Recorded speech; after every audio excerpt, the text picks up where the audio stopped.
Hi sweeties. நம்மளுடைய தமிழ்நாடு முதலமைச்சர் விஜய் அண்ணா தலைமையில் இன்றைக்கு சென்னை கலைவாணர் அரங்கில் 12வது தேசிய கைத்தறி நாள் விழாவை கொண்டாடியிருக்கிறாங்க.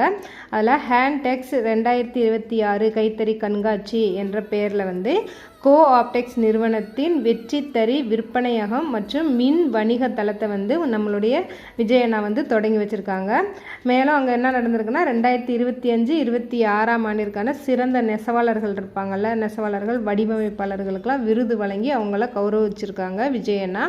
மொத்தம் 11 பேர் அந்த விருதுக்கு தேர்வு செய்யப்பட்டிருக்காங்க. அவங்களுக்கு 22.25 லட்சம் ரூபாய்க்கான காசோலைகள் மற்றும் பாராட்டு சான்றிதழ்களையும் வழங்கி விஜய் அண்ணா அவங்கள கௌரவிச்சிருக்காங்க.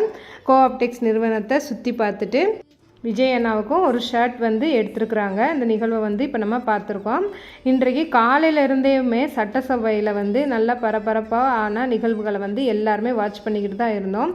சட்டமன்றம் லைவாக நமக்கு காட்டுறதுனால அங்கே உள்ளே என்ன நடக்குதுங்கிறத நம்ம எத்தனை மணி நேரம் ஒளிபரப்புகிறாங்களோ அத்தனை மணி நேரமும் நம்ம மக்களாகியே நம்மளும் வாட்ச் பண்ணிக்கிட்டு இருக்கோம். இதனால ஒரு அரசியல் களத்திலேயே ஒரு புதிய மாற்றத்தை நம்ம விஜய் அண்ணா கொண்டு வந்திருக்காங்க. பட்ஜெட் தாக்கல் பண்ணுறதுனா முதல்ல நமக்குலாம் என்னன்னே தெரியாது. இன்றைக்கி அந்த பட்ஜெட் தாக்கல் பண்ணதுலேருந்து எதுக்கு எவ்வளோ நிதி ஒதுக்கியிருக்காங்கங்கிற முதற்கொண்டு நம்ம வாட்ச் பண்ணிகிட்ருக்கோம். இது நம்ம தமிழக அரசியல்லையே புதுமையான மாற்றமாக எல்லாத்துக்குமே தெரியுது.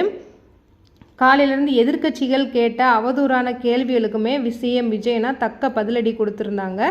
அதே மாதிரி தேவையில்லாத வார்த்தைகள் விவாதங்கள் நடக்கும் போதுமே நம்மளுடைய எம்எல்ஏக்களும் சரி அமைச்சரவர்களும் சரி சரியான பதிலடியை எதிர்க்கட்சி அவங்களுக்கு கொடுத்துருந்தாங்க. இதனுடைய நிகழ்வுகளை நீங்கள் எப்படி பார்க்குறீங்க?